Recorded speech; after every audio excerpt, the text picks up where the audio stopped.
Η σημερινή μας βιβλιοπρόταση από το ανάδειξέ του είναι το βιβλίο της Ανδρομάχης Κάρτζου με τίτλο «Ο βωμός των 5 βουνών». Η Ανδρομάχη Κάρτζου κατάγεται από την Καστοριά. Γεννήθηκε στις 12 Ιουνίου του 1991. Πρόσφατα έγραψε το πρώτο της μυθιστόρημα με τίτλο «Βωμός των 5 βουνών», το οποίο ανήκει στη σειρά Δίδυμες Φλόγες. Από ό,τι έχει δηλώσει ίδια μέσα από τη συγγραφή του βιβλίου, γνώρισε πτυχές του εαυτού της που ίδια δεν γνώριζε. Το βιβλίο «Βωμός των 5 βουνών» βασίζεται σε ένα κόσμο με πλάσματα της δικής της φαντασίας. Δεν μπορεί να προσδιοριστεί ως ρεαλιστικό η μυθοπλασία, εξαρτάται από τον αναγνώστη κατά πόσο πιστεύει στον παράλληλο κόσμο. Οι ήρωες του βιβλίου φτιάχνουν μόνοι τους τη μοίρα τους και το χαρακτήρα τους στο βιβλίο, καθώς οι συγγραφές δεν γνωρίζει ακόμα τι πρόκειται να συμβεί. Ο βωμός των 5 βουνών είναι το πρώτο μυθιστόρημα της Ανδρομάχης Κάρτζου. Το βιβλίο ταξιδεύει τον αναγνώστη σε ένα παράλληλο κόσμο, σε ένα κόσμο που η μυθολογία συνυπάρχει αρμονικά με την πραγματικότητα, η φαντασία εισχωρεί ανεμπόδιστα στη λογική ροή του μύθου γύρω από μια αέναη πάλη του φωτός με το σκοτάδι. Όσο ο αναγνώστης διαβάζει το βιβλίο, θεωρεί ότι ο κεντρικός χαρακτήρας είναι η Άνια.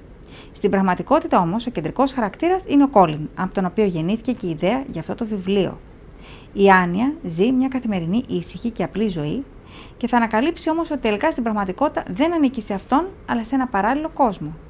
Η Άνια, η ηρωή του μυθιστορήματος, καταλύει την έννοια του χρόνου, περνά την πύλη του ανεξίκητου για να πολεμήσει με περισσία ανδρεία και αξιοπρέπεια το σκοτεινό κόσμο του βασιλιά Λέανδρου και να φέρει το φως της ζωής σε όσους αγωνίζονται μαζί της και εναντίον του. Στο ταξίδι αυτό γνωρίζει την πραγματική αγάπη με έναν άνθρωπο από το στόμα του οποίου ακούγονται λόγια που κρύβουν μέσα τους την αδυναμία του ανθρώπου να συλλάβει την ομορφιά και την αλήθεια της ζωής. Ναι, φοβόμαστε την πολλή αγάπη, την καλοσύνη, την πίστη. Φοβόμαστε να ζήσουμε όμορφα όπως πραγματικά θέλουμε. Μπορούμε, αλλά δεν το κάνουμε. Και όταν έρθει κάτι πραγματικά όμορφο στη ζωή μας, δεν το αφήνουμε να μπει, δεν παλεύουμε για να το κρατήσουμε μέσα σε αυτή. Έτσι απλά το διώχνουμε, χωρίς να το καταλάβουμε. Το μήνυμα της κυρίας Κάρτζου είναι πως ακόμη και στις πιο δύσκολες καταστάσεις δεν πρέπει να σταματήσεις να πιστεύεις πως τελικά υπάρχει καλοσύνη στους ανθρώπους. Λένε, στο πίσω μέρος του βιβλίου μας λέει, ότι όσοι φοβούνται το σκοτάδι δεν έχουν ιδέα τι μπορεί να κάνει το φως.